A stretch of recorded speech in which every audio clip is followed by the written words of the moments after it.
Well, quarterback scoring has been all over the place lately with some surprise top 10 finishes, dud performances, and great matchups, and a few players that we just can't quit. And so let's dive into week 12 and see who actually deserves a starting spot at quarterback this week. What's up, Headliner Nation? My name is Brad, the Rankings King, and before we dive into this week's rankings, just a reminder that these are the consensus rankings from the entire Headliners team. And for more detailed analysis, check out the start-sit videos already posted on the channel this week. And if you want even more breakdowns each week, join the Fantasy Headliners community by hitting that join button below. That's going to get you access to extra rankings like flex, kicker, defense, and a spot inside of our Discord. Now, before we dive into week 12, we have a few hits and misses from last week. Our first hit is Jameis Winston, and a lot of people wanted him in the top 20 last week, but we fought the urge and left him out, and he finished at QB 21. And then what about Baker Mayfield? A tough Buffalo matchup and below average weather, but we left Baker inside the top 12, and he finished at QB 7. And then what about Bo Nix? We dropped him into tier 4 of the rankings with the way that the Denver offense had been playing, and he finished at QB 19. All right, but you know we've got to cop to our misses, and we start with Bryce Young. And as a Panthers fan, I'm not even mad about this one. I don't think anybody expected the dude to have a franchise record, Cam Newton, 448 passing yards and 3 passing touchdowns in week 11. We for sure had him too low. Next up is Justin Fields, and it's really hard to trust the guy that has lost his job multiple times and had minimal weapons to throw to, but then he finished at QB 5. And then next miss is Jordan Love, and he finally had a top 10 week, and his consistency just hadn't been there to have him as high as he finished. All right, let's turn to page to week 12. In tier 1, we have Drake May, Lamar Jackson, Matthew Stafford, Patrick Mahomes, Josh Allen, Jalen Hurts, and Jared Goff. And at number 1, we've got Drake May, and he's the current QB2 overall on the season. The only quarterback with more points in fantasy is Josh Allen right now. And now May gets a matchup against Cincinnati, who allows the second most fantasy points per game to quarterbacks. At number 2, we have Lamar Jackson, and Lamar wasn't great in week 11, but the matchup against Cleveland was not an easy one. He should have a much better chance this week against the Jets, who allow almost 19 fantasy points per game to opposing quarterbacks. At 3, we have Matthew Stafford, and Stafford has been killing it this season. He's one of only a handful of quarterbacks that are averaging over 20 fantasy points per game. Now he gets a matchup against Tampa, who allows over 20 fantasy points per game to opposing quarterbacks, so another great week is possible.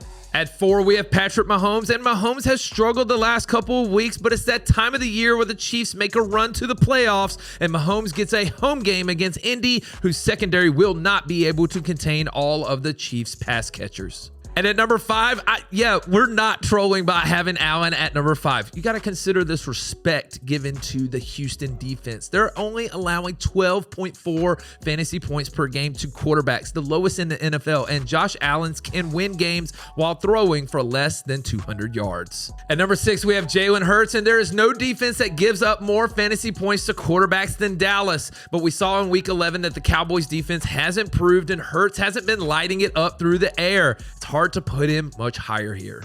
At number 7, we have Jared Goff, and Dan Campbell started calling plays, and this offense gets more explosive immediately. Jameson Williams is finally being involved, and now they get a matchup against the Giants, who allow over 21 fantasy points per game to quarterbacks. All right, that's it for tier 1, and before we head into the next tier, I want to make sure that you're all set up on Underdog. You already know that we're crushing those player pick'ems on Underdog this year, so what are you waiting for? Head over to Underdog Fantasy or download the app. Create a new account using the referral code Headliners when you do so. Then just make your initial deposit and come join a contest. And if you sign up with that promo code, again, it's Headliners, you'll get access to all of the promos that Underdog offers weekly. And check this out, when you play your first $5, they're going to give you a $100 Benjamin in bonus funds. So you play 5, you get a hundo, and it's that easy. Don't forget that Jake's also going to be breaking down the best picks weekly in our show on Fridays. So links to join are in the description, and we look forward to playing with you this week. All right, let's turn the page to tier 2. We've got Dak Prescott, Jacoby Brissett, Brock Purdy, Jackson Dart, Baker Mayfield, Daniel Jones, and Caleb Williams.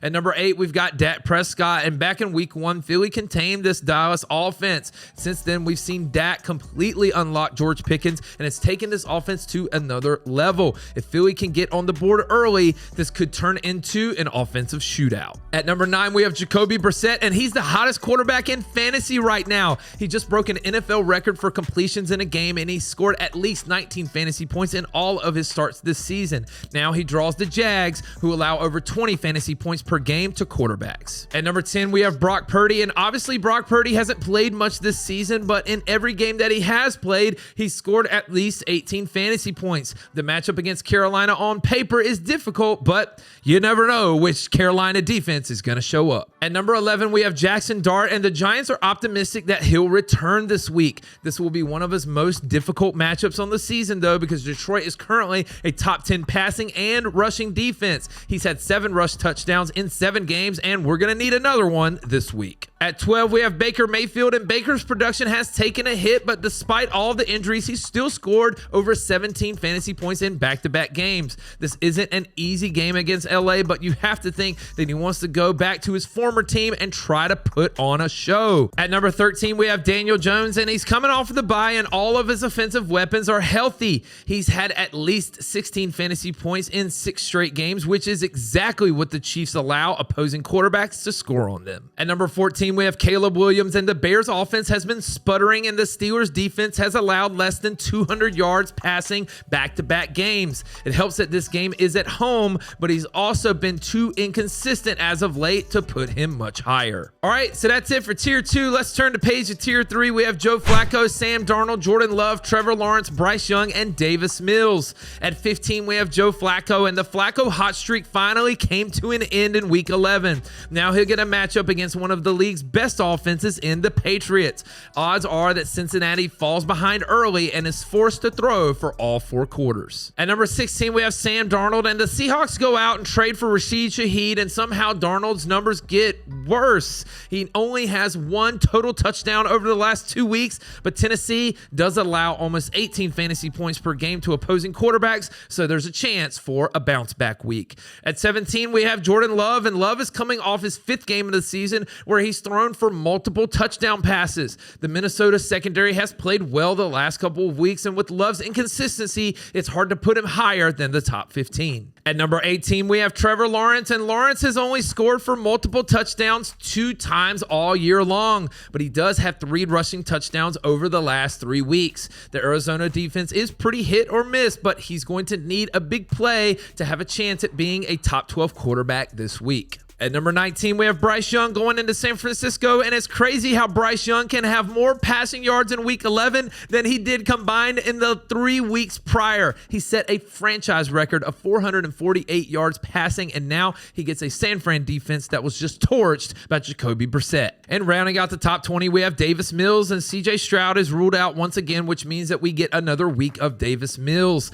He has 4 touchdowns over the last 2 games, but this will be his toughest matchup yet, since Buffalo allows the 4th fewest fantasy points per game to quarterbacks. Okay, so there's your top 20 quarterbacks in tiers 1, 2, and 3, and we've got a couple of guys on the outside looking in with JJ McCarthy, Geno Smith, Kirk Cousins, Aaron Rodgers, and Tyrod Taylor, and that's the full quarterback board for week 12. And let me know in the comments who feels too high, who feels too low, and which quarterback do you trust the most this week. I know y'all gonna roast me for that Josh Allen pick. All right, like, subscribe, keep the questions coming. We love you guys. Go get a win this week. Analytics off the chain, all the channels not the same. Jake and Kyle, you know the name.